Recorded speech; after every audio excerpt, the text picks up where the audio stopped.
Hello students, welcome to Bright Academy. UGC NET की हम classes ले रहे हैं। ये यूजीसी नेट का कोर्स चल रहा है।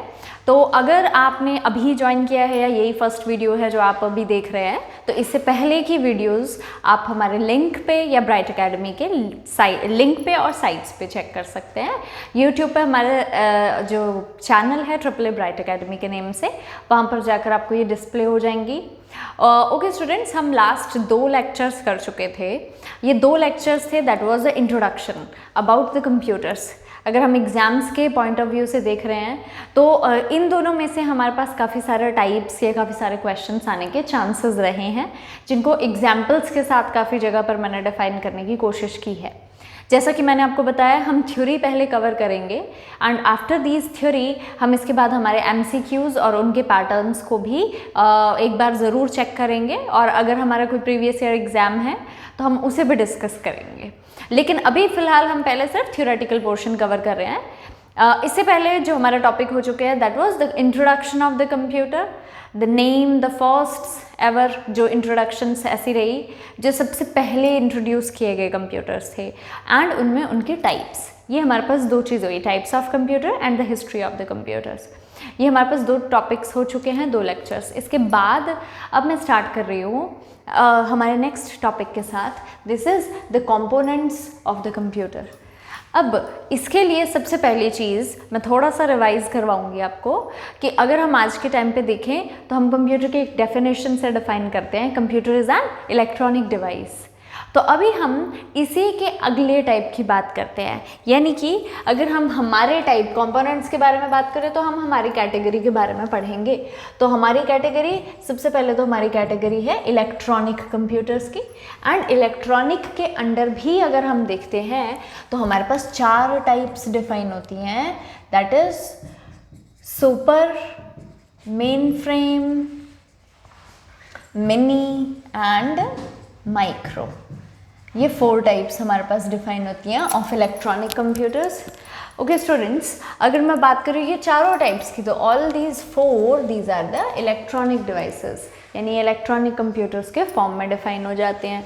अब इसमें से the computers which are used as the personal at the personal level, sorry, ये हमारे पास कौन सी टाइप होती है? Micro. At the personal level यानी कि as a user, as a employee और फॉर योर पर्सनल यूज़, अगर हम डेली रूटीन में जो कंप्यूटर्स यूज़ कर रहे हैं वो। Supercomputers, these are the most fastest computers. तो ज़्यादातर साइंटिस्ट्स साइंटिफिक रिसर्च में अपना यूज़ कर रहे हैं, या जहाँ पर भी रियल टाइम एक्सपोजर चाहिए होता है। सुपर कंप्यूटर्स की सबसे ज़्यादा खासियत क्या होती है? These are all those computers that helps to process the real time calculations. Mainframes की अगर हम बात करते हैं, ये सेकंड कैटेगरी हमारे पास आ जाती है। These are those computers which are called as servers. Mini की अगर हम बात करते हैं तो this is the category which is referred with the name intermediate host, यानी कि ये एक इन बिटवीन वाली कैटेगरी रहती है जो मेन फ्रेम और माइक्रो के इन बिटवीन कनेक्टिविटी डिफाइन करती है, जिससे कि ये दोनों आपस में कनेक्टेड भी रहे, डाटा शेयर भी हो जाए, और कोई रेंज या लिमिटेशन या फिर कोई टाइप का लाइसेंसिंग ये फॉलो हो रहा हो तो उसको कवर किया जा सकता है। तो ये 4 टाइप्स हैं। अब इसमें से डेली रूटीन में यूज़ की जा रही जो हमारे पास टाइप है दैट इज़ माइक्रो कंप्यूटर्स। मैं एक बार कंपोनेंट्स स्टार्ट करने से पहले ये वाली चीज़ इसलिए करवाना चाह रही हूँ क्योंकि अगर हम कंपोनेंट्स पढ़ेंगे तो हमें माइक्रो कंपोनेंट्स, माइक्रो कंप्यूटर के कंपोनेंट्स के बारे में डिफाइन करना है। अगर पर्सनल लेवल पर यूज़ किया जाए तो मैं एग्जाम्पल्स के साथ आपको डिफाइन करना चाहूँगी हम कौन कौन से कंप्यूटर्स यूज़ कर लेते हैं।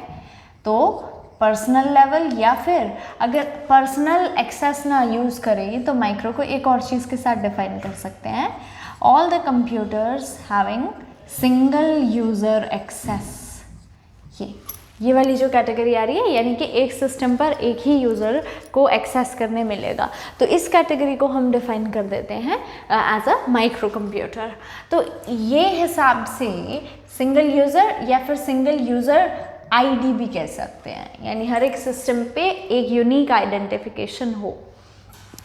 पहली कैटेगरी उसमें से आ जाती है डेस्कटॉप। सेकंड कैटेगरी जो हम डिफाइन करते हैं वो हमारे पास कौन सी रहेगी? लैपटॉप।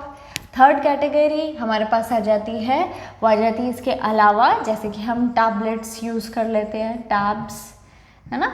और अदरवाइज हमारे पास जो चौथी मेन कैटेगरी, मेजर कैटेगरी आती है जो इस टाइम पर हम यूज़ कर रहे हैं, दैट इज़ मोबाइल्स।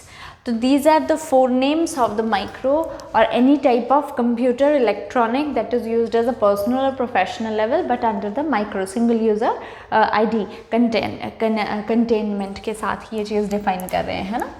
अब इसमें से एक और टर्म है जो आपको काफ़ी बार एज अ एब्रीविएशन पूछी जाती है, वो है the tablets and the mobiles की category. The mostly used computers which are highly portable, यानी कि ये इतने ज़्यादा पोर्टेबल हैं कि हम इनको कहीं पे भी लेके बहुत इजीली ट्रैवल कर सकते हैं, कैरी कर सकते हैं। तो इन हाई पोर्टेबिलिटी को डिफाइन करने के लिए हमारे पास एक टर्म डिफाइन होती है, and the special name given to these type of computers, these are called as PDA। काफ़ी जगह पर इसको एज अ एब्रीविएशन डिफाइन करने, यानी एज अ एब्रीविएशन पूछा जा रहा है, तो PDA ये हमारे पास डिफाइन हो जाता है category of the computers called as personal digital assistants, PDA, यानी all those computers which are highly portable, very small to carry, काफ़ी छोटे होते हैं ये computers in a size also, cost also, और सबसे ज़्यादा चीज़ कि पर्सनल रेफरेंस पे हमें असिस्टेंस दे देते हैं। तो personal digital because of their type, assistance because they give us that assistance. तो PDA ये हमारे पास आ गए इसके नाम स्पेशली, क्लियर। जैसे डेस्कटॉप्स है तो इनके लिए एक और फेमस नाम हम डिफाइन करते हैं PC, पर्सनल कंप्यूटर, क्योंकि सबसे पहला कंप्यूटर जो home house level, personal level पर आप कह सकते हो यूटिलाइज करने में मिला था, वो हमें क्या मिला है, डेस्कटॉप। ऐसे ही लैपटॉप्स, अदरवाइज लैपटॉप्स में भी हमारे पास 2 कैटेगरीज डिफाइन हो जाती हैं। ये 2 कैटेगरीज क्या रहती हैं, laptops, otherwise alternative names notebooks, और otherwise the category called as netbooks. Clear हुआ। तो ये हमारे पास कुछ अल्टरनेटिव नेम्स हैं जो हमें पता होने चाहिए, लेकिन PC सुन रखा होता है, नोटबुक्स नेटबुक्स सुन रखा हुआ होता है। तो कैटेगरी आती है जो ये PDA, ये थोड़ा सा कम, दुकान पे भी जाएंगे तो इस नाम से नहीं हम खरीद रहे हैं, मोबाइल्स दे दीजिए, टैबलेट्स, ये नाम तो चलता है ना। तो ये वाला जो नाम है ये हम थोड़ा कम लेते हैं, तो PDA ये नाम ज़रूर याद रखिए, क्लियर। तो अभी इनमें से अगर हम कोई भी ऑफिशियल लेवल पर देखते हैं, मोस्टली हमें जो कंप्यूटर मिलता है काम करने के लिए, वो ज़्यादातर हमारे पास क्या है, डेस्कटॉप। क्लियर हुआ। तो अब हम इसके बाद जो भी पढ़ेंगे वो हमारे पास क्या होगा, डेस्कटॉप रिलेटेड, यानी कि हमें डेस्कटॉप ओरिएंटेड ही सारा का सारा काम करना, उसी के ओरिएंटेड हमको अभी चलना है, पढ़ना है। तो ये हमारे पास आगे कुछ टाइप्स, मैं थोड़ा सा आपको टाइम दे रही हूँ इसको नोट करने के लिए, अदरवाइज़ ये वीडियो है, आप पॉज करके भी इसको चेक कर सकते हैं, लेकिन एक साइड पर तो थोड़ी देर के लिए नोट कर लीजिए अंटिल मैं इसको इरेज कर दूँ।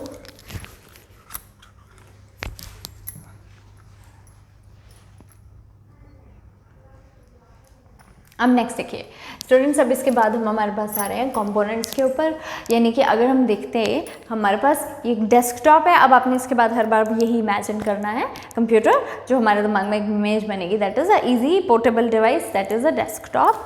तो अगर हम इसके बारे में बात करें तो एक डेस्कटॉप को अगर हम असेंबल करना चाहते हैं तो हमको क्या क्या डिवाइसेस लगेंगी, तो आप आपके दिमाग में काउंट कर रहे होंगे, हमें मॉनिटर चाहिए, कीबोर्ड, सेम वही चीज़ यहाँ पर भी चाहिए। अब इसको थोड़ा सा और डिटेल में हमें डिफाइन करना है, तो इसके लिए सबसे पहले तो हम हमारे कंपोनेंट्स को 2 कैटेगरीज में डिफाइन कर देते हैं। ये 2 कैटेगरीज कौन कौन सी हैं? पहली category, all these devices which are the tangible devices, है ना। The tangible devices can be touched, can be seen, can be placed here and there. All these are called as the hardwares, the hard components of the computer. वो ज़्यादातर हमारे पास इसमें आते हैं। Second category, the category of the intangible devices. Intangible devices यानी all these devices जो ज़्यादातर हम हमारे सिस्टम में देखते हैं, वर्किंग के लिए यूज़ तो कर रहे हैं लेकिन इनटेंजिबल फॉर्म में, पकड़ नहीं सकते, कैच नहीं कर सकते, like are files, audio, video, PDFs, ये कोई भी टाइप रहेगी, और अदरवाइज इनको एक्सेस करने के लिए जितने भी प्रोग्राम्स को यूज़ किया जाता है, that is intangible devices, these are called as softwares. दो कैटेगरीज है, ज़्यादा कैटेगराइजेशन नहीं है। Hardwares the tangible devices, softwares the intangible devices. इसमें से काफ़ी ज़्यादा ही अगर यूजीसी नेट के एग्ज़ाम में देखा जाए तो स्टूडेंट्स आपको ये क्वेश्चन, क्योंकि वैसे तो बहुत इजी है, इसको आइडेंटिफाई करना कोई बहुत मुश्किल बात नहीं है, लेकिन आपको ये क्वेश्चन को दो पैटर्न्स में पूछने की पैटर्न चलता है, या तो मैच द कॉलम और अदरवाइज ऑड वन आउट। जो ज़्यादातर रेफरेंस चलता है that is odd one out, जिसमें आपको आइडेंटिफाई करना बहुत ईजी होता है। कई बार कुछ इन डेप्थ क्वेश्चन आ जाते हैं जिसमें आपको आइडेंटिफाई करना हो, तो हम उसके ऊपर फोकस करेंगे एक एक करके। सबसे पहले वी आर डिफाइनिंग या starting with the hardware devices. तो अगर मैं इसके बारे में बात करूं तो हार्डवेयर्स में ये एक चार्ट है, देखिए, जो पूरे के पूरे हार्डवेयर्स को डिफाइन कर रहा है, पूरी क्लासिफिकेशन के साथ डिफाइन किया। सबसे पहली चीज़ तो बेस्ड ऑन द वर्क मैंने कैटेगराइजेशन कर दी हुई है, वो वर्क नहीं है, आपको याद रखना है ऑपरेशंस। क्या चीज़, what are these which are the basic operations of computer, और उसी को लेकर हमारे पास ये चार कैटेगराइजेशन है। क्या क्या चीज़ रहती है हमारे पास? सबसे पहली चीज़ इनपुट, इनपुट जो ज़्यादातर यूज़र की तरफ से दिया जाता है, आउटपुट जो ज़्यादातर यूज़र को रिजल्ट के फॉर्म में मिलता है। चौथी हमारे पास ऑपरेशन डिफाइन होता है that is the storage, memory, जो हमें इन बिटवीन चाहिए होती है इनपुट से लेकर आउटपुट तक, अदरवाइज उसके बाद भी। और तीसरी लास्ट चीज़ हमारे पास होती है that is the processing. These are the 4 basic operations. अगर आपको कुछ नहीं पता है और अगर आपको एक नॉर्मल सी डेफिनेशन देनी है तो आपको ये 4 कैटेगरीज, ये 4 ऑपरेशंस डिफाइन करने पड़ते हैं कंप्यूटर को डिफाइन करने के लिए, input, process, output and storage. Okay, तो इसी को डिफाइन करके हमारे पास क्या है, ये 4 कैटेगरीज डिफाइन होगी। क्योंकि 4 ऑपरेशन यही है तो हम जितनी भी डिवाइसेस हैं जो मैक्सिमम यूज़ करेंगे वो भी ज़्यादातर यही ऑपरेशंस के ओरिएंटेड होंगी। तो फर्स्ट कैटेगरी हमारे पास आई that is the input devices. अगर किसी को ये विजुअलाइज नहीं हो रहा है तो मैं एक बार बोल भी रही हूँ ताकि आपको क्लियर रहे। The first category, all of these are the devices which we use only to give the inputs, insert करती है हमारे सिस्टम में डेटा। उसमें से सबसे पहली चीज़ आ जाती है हमारे पास कीबोर्ड। अगर आप वैसे भी मैं आपको बोलती इनपुट डिवाइस सोच के बताइए तो हमारे पास एक डिवाइस रहती है ज़्यादातर कीबोर्ड, जो ज़्यादातर हमारे लिए अल्फ़ा न्यूमेरिक डेटा को इंसर्ट करने के लिए यूज़ किया जाता है ना, टाइप करते हैं हम इसके थ्रू काफ़ी सारे इनपुट्स को, तो वो कैटेगरी हमारे पास आ जाती है। डाटा के रेफरेंस के बेसिस पर पहली चीज़ हमारे पास आ गई alpha numeric data type device, that is the keyboard. इसके बाद नेक्स्ट डिवाइस हमारे पास आ जाती है माउस। अभी अगर हम ये माउस की बात करें तो माउस के लिए एक बहुत अच्छा रेफरेंस होता है, using this mouse we can move our pointer. तो उससे ये ध्यान रखना है कि इसके लिए कौन सी कैटेगरी है। The mouse, these are all the mouse and like kind of the devices which are like mouse, all of these are the devices which comes under the pointing devices, right? Mouse हो गया।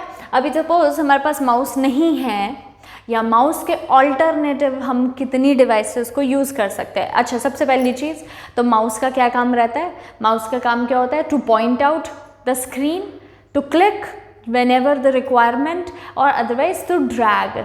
जब भी हम ये सारे operation mouse के through या mouse के अलावा कोई भी डिवाइस के थ्रू करवाते हैं तो all of these are called as the pointing devices.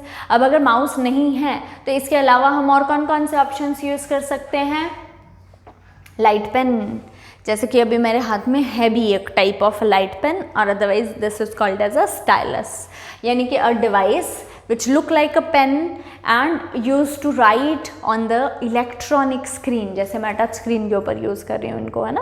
तो ये स्पेशली डिवाइसेस को, जैसे हम इस टाइम पर PPTs को हम ज़्यादातर इसको एलाबोरेट करने के लिए यूज़ करते हैं, डिफ़ाइन करने के लिए, तो ये एक डिवाइस इसीलिए ख़ास तौर पर डिफ़ाइन की गई थी। अदरवाइज़ इसका दूसरा जो सबसे बड़ा क्वेश्चन रहता है वो होता है on the basis of what is this device through which we are very easily or we are very convenient to give the digital signatures। Digital signatures में यहाँ जो हमारे पास इस टाइम पर मतलब बन रहा है, that is the electronic screen के ऊपर direct given signatures maximum most of the time. Otherwise the digital signatures are the encrypted one also, जो अलग से हम डिफाइन कर सकते हैं। लेकिन यहाँ पर अगर उसके लिए कोई डिवाइस यूज़ हो जाए तो हम उसके लिए क्या चीज़ बोलते हैं, light pen. Otherwise trackball, ये बॉल स्ट्रक्चर जो है अपने माउस के इनसाइड भी देखा हुआ है। अदरवाइज काफ़ी बार हमने मोबाइल्स पर भी देखा और वीडियो गेम्स में भी देखा है, ball shape of a device जो माउस के जैसा काम करती है। ये भी सेम पॉइंटिंग डिवाइस में आ जाती है। टच पैड्स लैपटॉप्स में, again a touch screen also a device जो कि इस कैटेगरी में डिफाइन हो जाती है, क्योंकि if the touch screen will not be easily convenient to have the habit of accepting the writing terms or otherwise, तो हम यहाँ पर काम ही नहीं कर पाएंगे। तो touch screen is also device which is a input and a pointing device, अगर इसको इनपुट की कैटेगरी में काउंट करें। Otherwise it is having a name screen also because of the habit to reflect the output। तो ये एक ऐसी device है जो इनपुट और आउटपुट I/O यहाँ पर लिखी हुई कोई भी चीज़ वेस्ट नहीं है स्टूडेंट्स, इसलिए ध्यान ज़रूर दीजिए।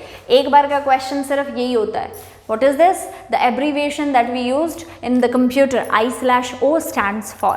तो जब भी हम स्लैश टर्म यूज़ करते हैं, यानी हमारा जो ये नॉर्मल स्लैश यूज़ किया जाता है, ये हमारे पास जो टर्म आ जाती है ना, ये हमारे लिए इनपुट एंड आउटपुट दोनों की कैटेगरी को डिफाइन करने के लिए होता है, जो डिवाइसेस दोनों कैटेगरीज में आ जाती हैं। तो touch screen is one of the device and a pointing device. इसके अलावा जॉयस्टिक ऑल्सो, गेम्स में सबसे ज़्यादा यूज़ किया जाता है जॉयस्टिक को।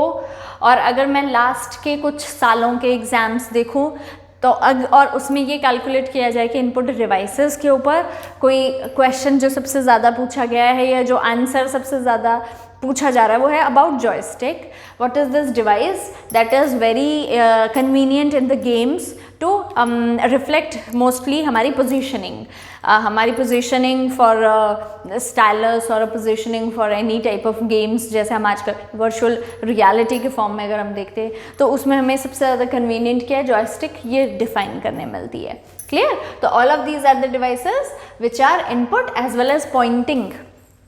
मैं इसको अलग अलग कैटेगरी इसलिए भी दे रही हूँ क्योंकि इसमें भी हमारे पास अलग अलग कैटेगराइजेशन आ जाती हैं। What is this of the following which is not an input device और इज एन इनपुट डिवाइस और otherwise the odd one out. अगर और कुछ नहीं तो सिर्फ ऑड वन आउट के रेफरेंस के लिए, उसका मैं एक एग्जाम्पल आपको भी बाद में देके बताती हूँ। इसके अलावा देखिए, अगर मैं बोलूँ कि what is this device that we use to provide the audio type of input, तो हमारे पास क्या चीज़ आंसर में आ जाएगी। अगर सिर्फ हमें ऑडियो इनपुट प्रोवाइड करनी होती तो हमारा आंसर क्या होगा, माइक्रोफोन, जो हम काफ़ी जगह पर इस टाइम पर आप मेरे यहाँ पे लगा हुआ भी देखेंगे। अभी मैं वीडियो चला रही हूँ तो इसमें मुझे मेरी ऑडियो इंसर्ट करने के लिए ये माइक की ज़रूरत है। तो all these the microphones these are used as a audio type of input device. इसी तरीके से अगर मैं बात कर रही हूँ what is this device that we use to provide the audio video type of input, तो अगर मैं वीडियो टाइप के इनपुट के बारे में बात कर रही हूँ तो हमें क्या चाहिए, कैमरा। जैसे इस टाइम पे भी मैं वीडियो बना रही हूँ तो मेरे सामने कैमरा है, वो चल रहा है और वो कैप्चर कर रहा है मेरी सारी इनपुट को। इंसर्ट करके सिस्टम में डालना हो तो वो कैटेगरी को इनपुट कैटेगरी कह देते हैं। इसके अलावा हमारे पास एक और कैटेगरी बच गई। ये कैटेगरी हमारे पास स्पेशली डिफाइन करने के लिए थोड़े से स्मार्टर कैटेगरी आ गई है पॉइंटिंग रेफरेंस में ही। ये कैटेगरी ओरिजिनली यहाँ से डिफाइन हुई, फिर इसके बाद काफ़ी सारी इसके टाइप्स डिफाइन हो गई हैं।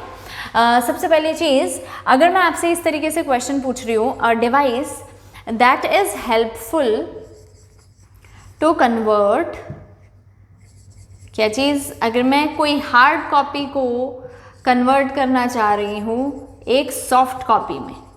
हार्ड कॉपी अगर हमारे पास कोई डॉक्यूमेंट होता, हार्ड कॉपी यानी कि आपके पास जितने भी हमारे सर्टिफिकेट्स रहते हैं ज़्यादातर जो डॉक्यूमेंट के फॉर्मेट में हमें प्रोवाइडेड होते हैं, और आजकल आपको पता है हर जगह अपलोडिंग का ज़माना है, ऑनलाइन चल रहा है सब कुछ। तो हमें यहाँ पर हमारी अपलोडिंग की जो डिमांड है उसको पूरा करने के लिए क्या चाहिए, soft copy, intangible form of the anything, intangible form of a print out और otherwise a soft copy, otherwise a image. तो अगर मैं किसी भी हार्ड कॉपी से सॉफ्ट कॉपी के लिए, क्योंकि हम हार्ड कॉपी बाहर से प्रोवाइड कर रहे होंगे और हमको इसको सॉफ्ट कॉपी को सिस्टम में सेव करना है, तो अगर मैं इस कैटेगरी को डिफाइन करूँ तो हमारे पास कौन सा आंसर आ जाता है? स्कैनर।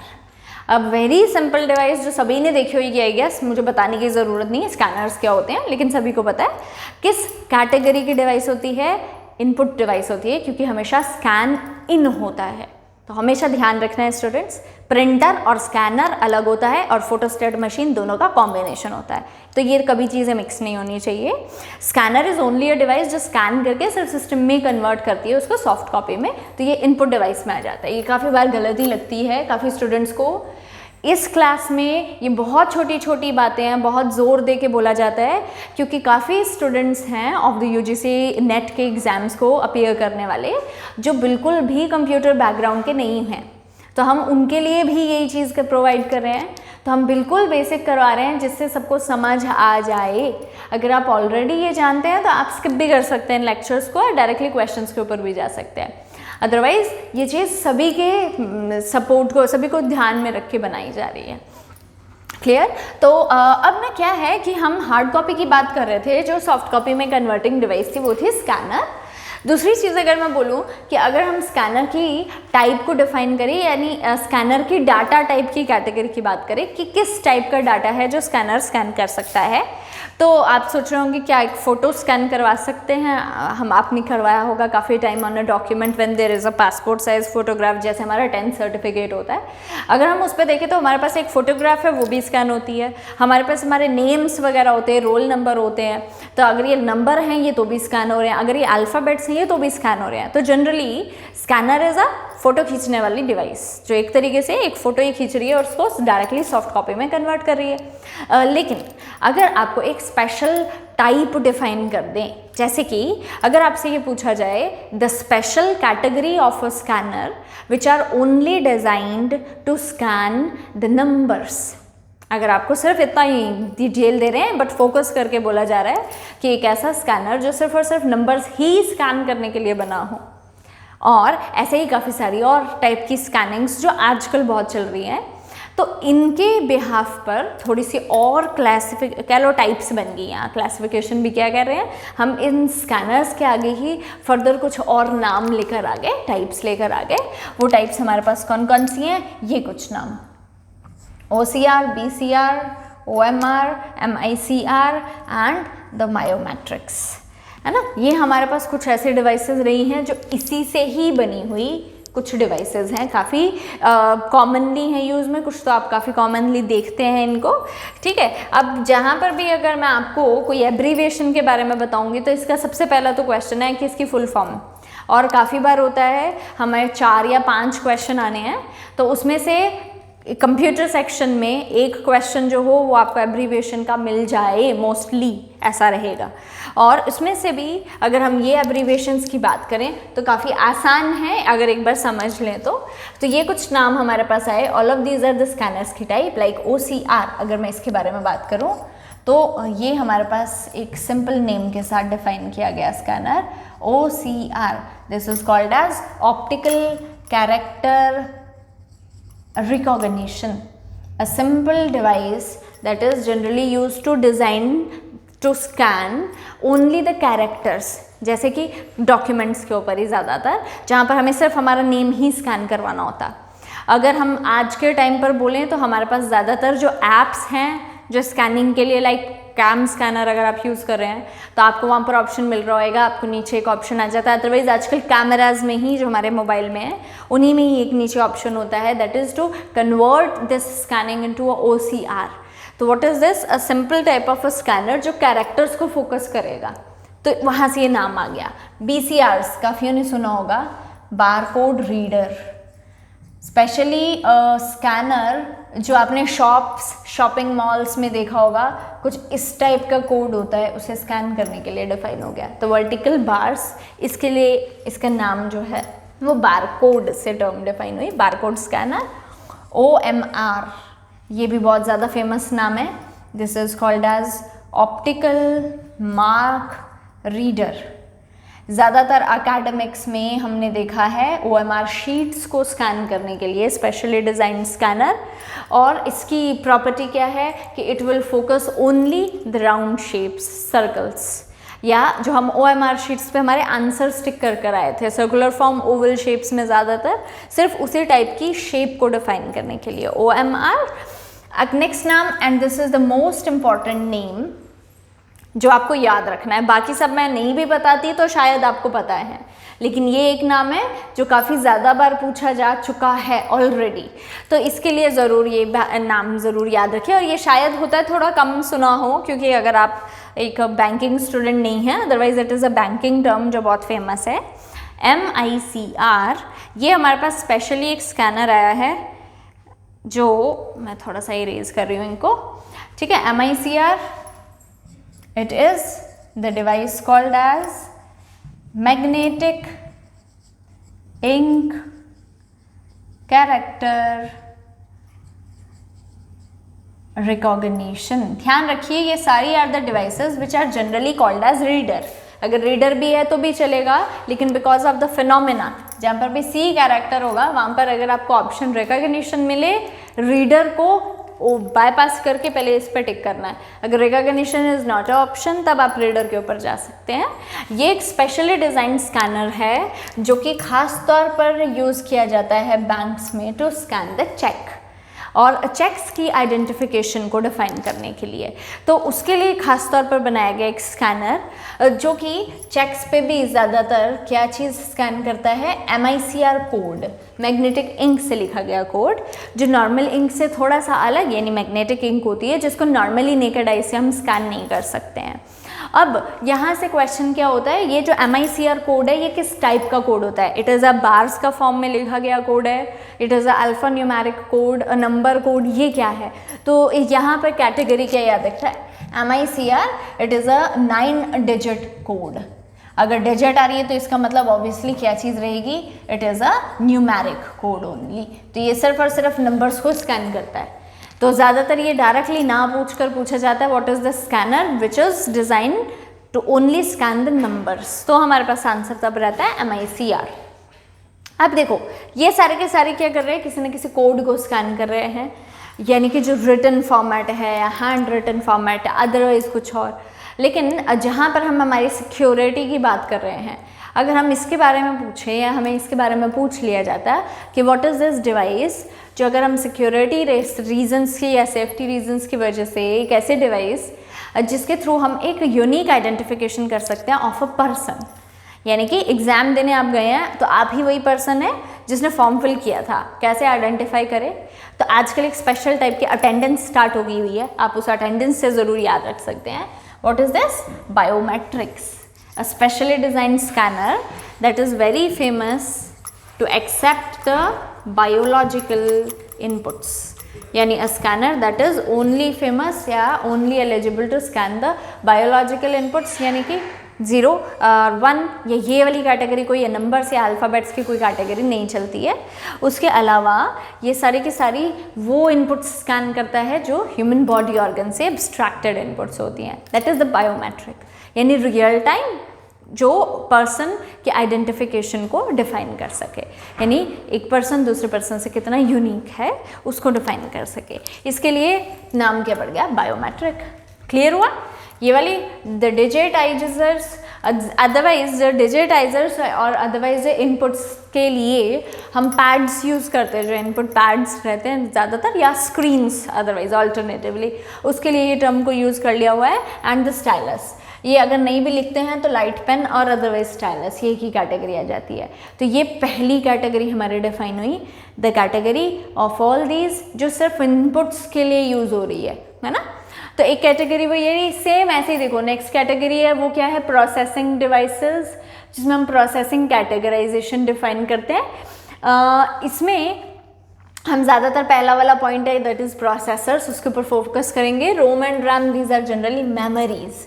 तो ये थोड़ा सा प्रोसेसिंग रेफरेंस में बहुत ज़्यादा हेल्प करती है, यानी हमारी इंटरनल मेमोरीज होती हैं, अदरवाइज ये प्रोसेसिंग डिवाइस की अंडर नहीं आ जाती है।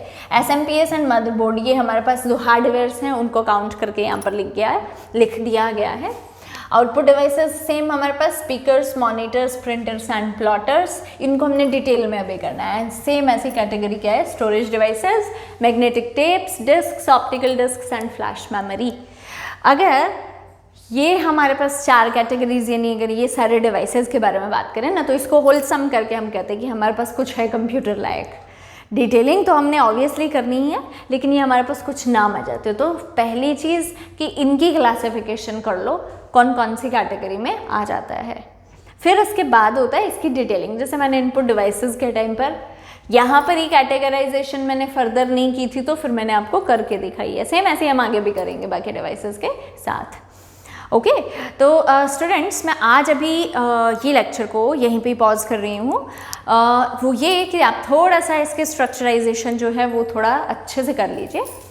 इसके बाद हमारे पास इसके नेक्स्ट लेक्चर में हम कंटिन्यू करेंगे with the details of all these devices, कहाँ कितनी डिटेल पढ़नी है, किसको कितना करना है। तब तक के लिए आप देखते रहिए यही वीडियोस एंड फॉलो कीजिए, लाइक कीजिए, शेयर कीजिए। आपके कमेंट्स में कोई भी दिक्कत होती है आप वो बता दीजिए, हम रिजॉल्व करने की कोशिश करेंगे। Thank you.